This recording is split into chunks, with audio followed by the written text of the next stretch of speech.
Hello, I'm Terry Gilliam.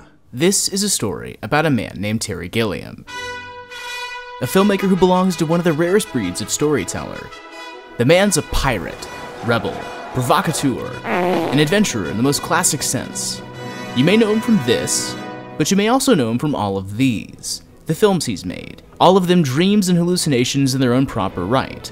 All of them about people standing, striking, railing, and fighting against corporations, institutions, and governments. And nearly all of them being absolute hell to create.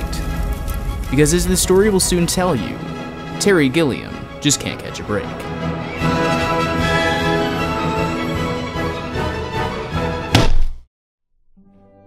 There's a stereotype out there that says that film studios and the people who sit at the top of them only care about dollar signs. And although it's not true for all of them, it was true for these guys. See, when Terry's film Brazil was finished, these guys, and in particular, this guy, just simply didn't get it, wanted to alter it into something that they thought would be much more commercial.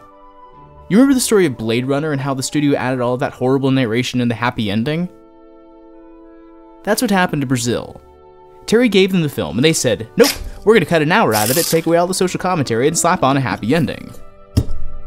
Naturally, Terry was pissed. But where other directors may fold over against the powers of the studio system, Terry fought back with every bit of blood and vinegar he had in him. He waged full-out war with Universal, with both sides lobbing bombs at one another in the press. In one gloriously devious move, Terry took out a full-page ad in Variety with a very simple message that read, "Dear Sid Sheinberg, when are you going to release my film, Brazil?" Like a guerrilla soldier behind enemy lines, Terry began hosting secret screenings for film schools and critics groups. And when the LA Film Critics gave it their award for Best Film of the Year, Universal finally gave in. Terry won, and Brazil was finally released as it always should have been. But as he'd soon find out, it wouldn't be the only war he'd have to fight to get a film out into the world. Imagine that this balloon is a film production.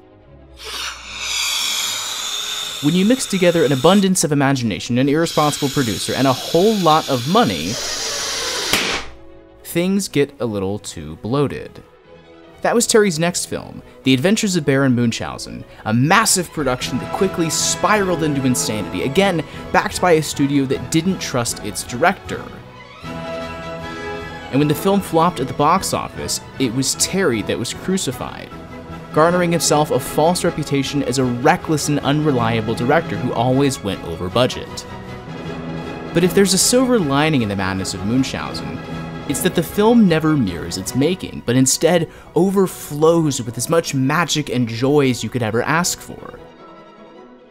Because Terry Gilliam's a fighter, who swings back all the harder when chaos comes charging, even and especially even when everything goes wrong.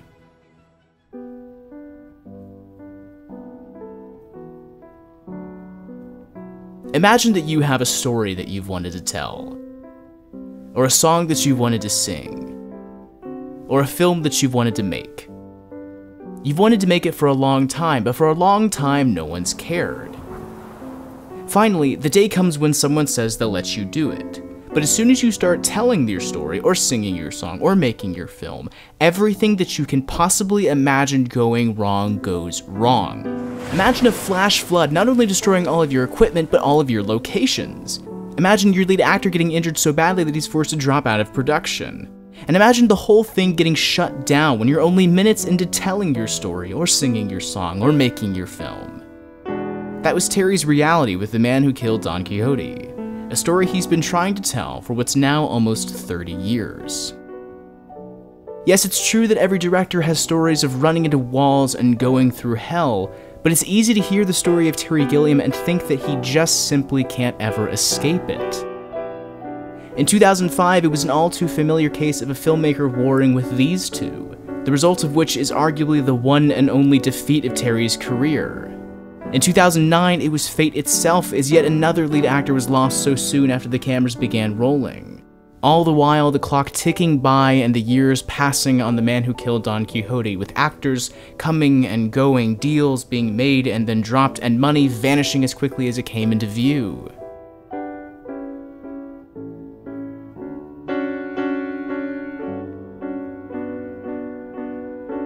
It's hard not to look at all of this and just simply shudder at all he's gone through. It's hard not to empathize and think to yourself, good lord, Terry Gilliam just can't catch a break. But maybe in some strange way, it's actually the place where he thrives.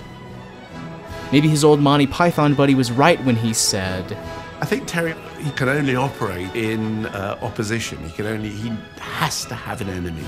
I don't think his juices run unless he's fighting against somebody.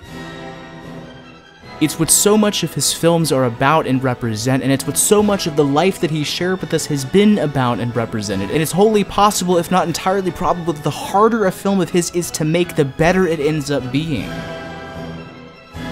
Because through all of this, and even right now, a year after Don Quixote was finally brought to life, as an enraged former producer is claiming that the film is rightfully his property, thus embroiling the film in yet another legal battle, Terry Gilliam does what every great artist must do.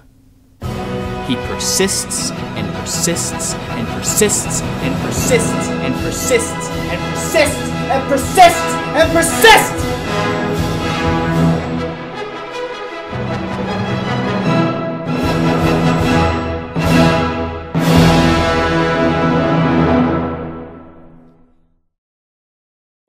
This video is brought to you by Squarespace. Squarespace, without a doubt, has some of the best and most beautiful templates that you can use to build a website for any kind of business that you have.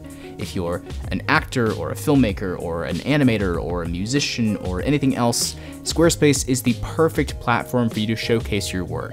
There's nothing to install or patch or upgrade, and best of all, it's incredibly easy to use. Right now, you can go to squarespace.com/RoyalOceanFilm to save 10% off your first purchase. Thanks so much for watching, guys. I'll see you in the next video.